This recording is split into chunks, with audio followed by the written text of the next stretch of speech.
Welcome to my channel, and this time I'm looking at, I'll just turn this dry panel off.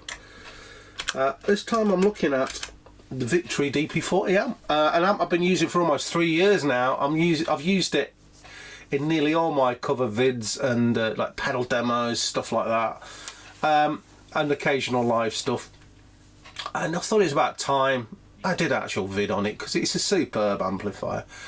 And I think it might be one that goes under the radar a little bit. So DP40, DP stands for Danish P, who works on the Andertons channel there, doing an amazing job demoing guitars and gear, guitar gear related stuff there. I'm sure you all know who he is. But I should say this is essentially, it's the Victory Duchess amp, but Pete, to offer something that's different to the actual standard Duchess amp, he got them to tweak the reverb a bit, so it's a bit brighter and slightly differently voiced, and I quite like that. It adds a nice sparkle to this amp. So the difference really is that reverb. It's not a massive difference, but it does add a little bit of brightness into this amplifier, and a bit of sparkle that's nice. So let's look at the controls. I should say I'm playing an Ernie Ball Silhouette Special, a guitar that I have recently sort of, I wouldn't use the word restored, but I've got it into playable shape now, and I'm loving it. I'd forgotten how nice the Ernie Ball necks are. That's another video. It's a HSS guitar anyway. So, and I'm going from a pedal board into the front of the amp there. So really, yeah, you're going to get an impression of what this is like as a sort of pedal platform amplifier. So control wise, we've got volume, voice 1 and 2, treble middle, mid kick, bass, reverb, reverb on, and a master. And then you've got on the right here, you've got a low and a high. In the middle, it's in a standby mode, and I love valve amps that have standbys on. You may not, but I do like that. Obviously I've switched it into low mode because I love my neighbours, and I believe it's 42 watts full power. I can't remember what it is on the low setting, but it's easily low enough to play at bedroom levels and very quiet bedroom levels. It's superb for that, and it's one of the reasons I've stuck with this amp. It really is a good all-rounder. So this is set for a kind of Marshall JTM 45 kind of sound, and to achieve that I've just switched voice 1 down and the mid kick down. It gives it that kind of Marshally mid sound. The voice 1, let's take the mid kick out and put it on voice 1. Strum a few chords.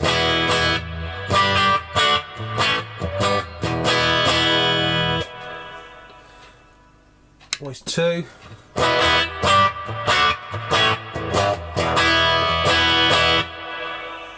Mid kick.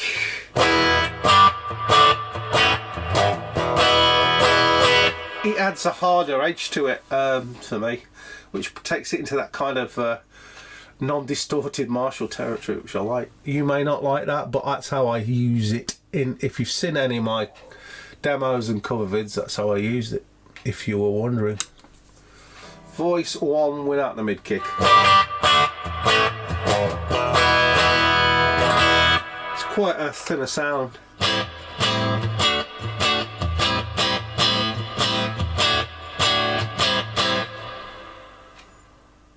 Sorry, that was voice 2 without the mid kick. Voice 1 without the mid kick.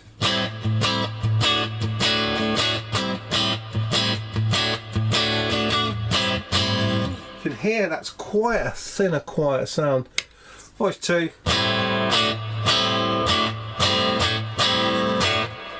Mid kick.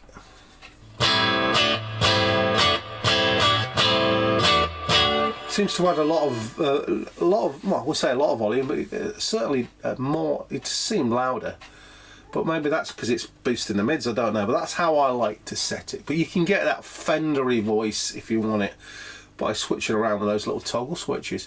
Obviously, this is just reverb on and off. Switcher off.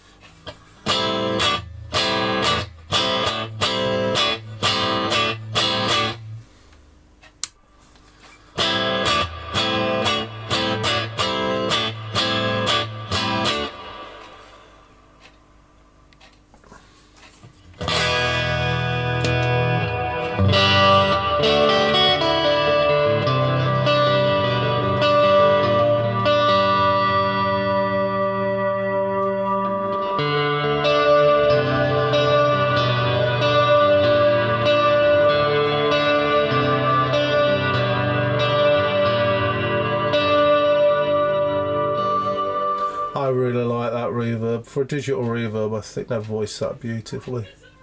I keep it round about there just for playing. I'm in the attic studio here filming this.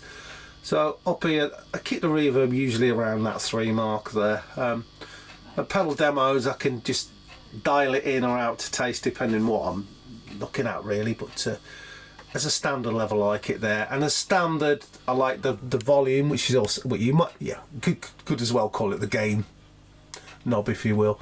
I like to keep that around 6 and everything else just in the middle. I mean, it's a very simple setup, and that's another thing I love about this amp. It's not too much fiddling. Once you've dialed in those voice and mid kick things, it's very straightforward, and it looks lovely and it's purple.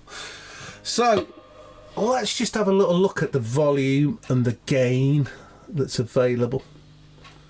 So I'll go that way.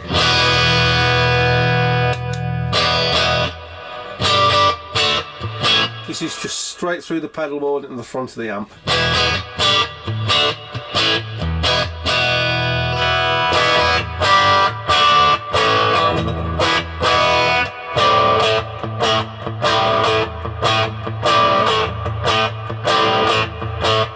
Let's start gunning some of these controls now.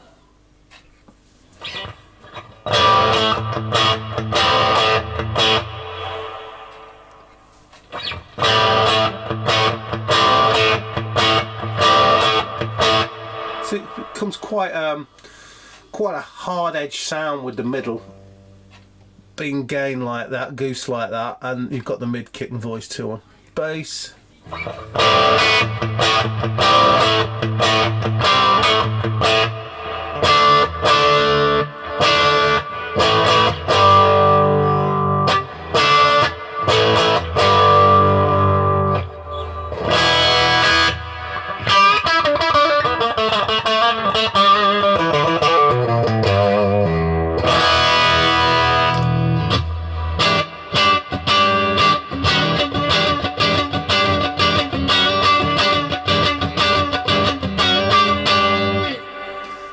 Respectable, very respectable. Turn the reverb off.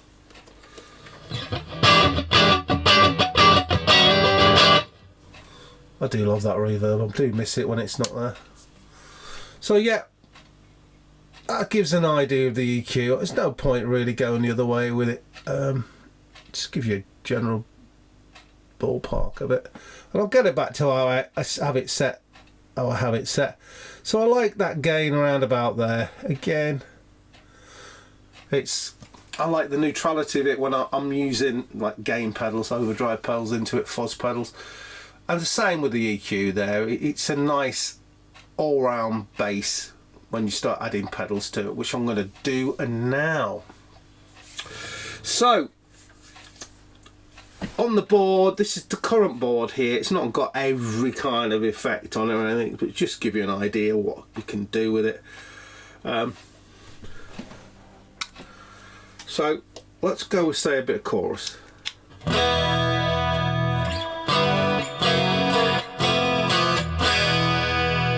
if I add a little bit of boost courtesy of the Cash Aleda Toxic Twins.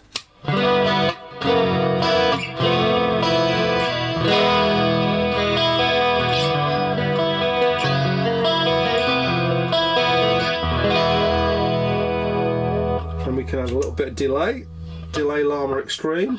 Then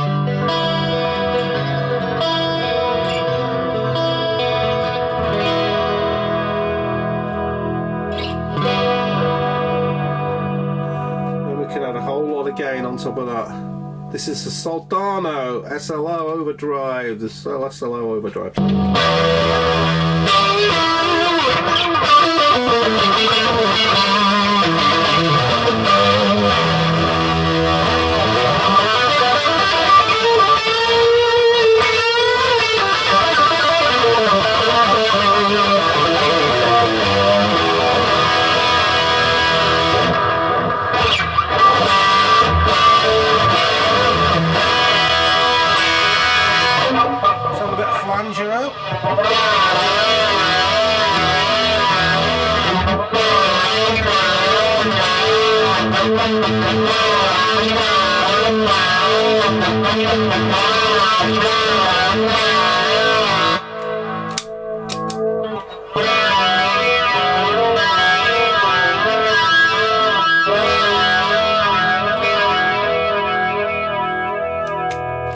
So I've just got the kind of Bluesbreaker side of the Toxic Twins on now.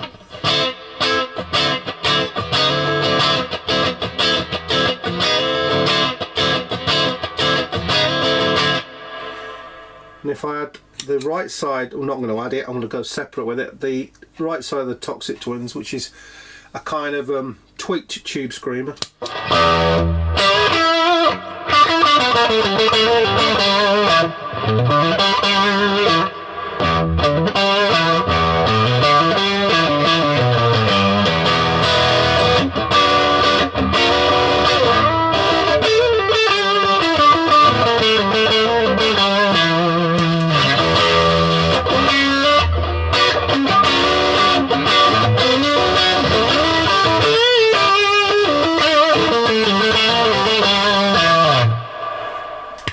Bit of wah.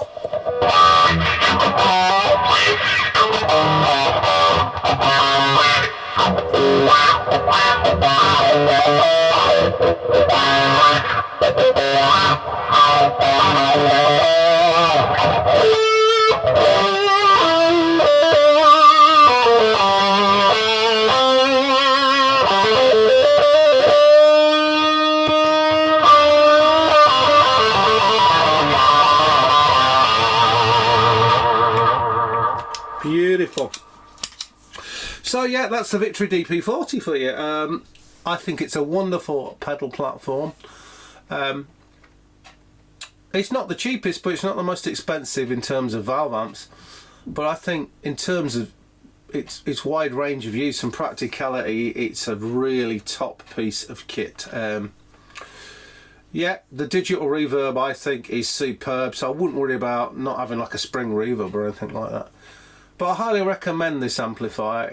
It's a solid design. It's one of Victory's earliest designs, and it's certainly stood the test of time. Highly recommend it, and you know, I'm going to keep on using this for the foreseeable future. And well, to Martin Kidd and the Victory team. So it just remains me to say thanks for watching.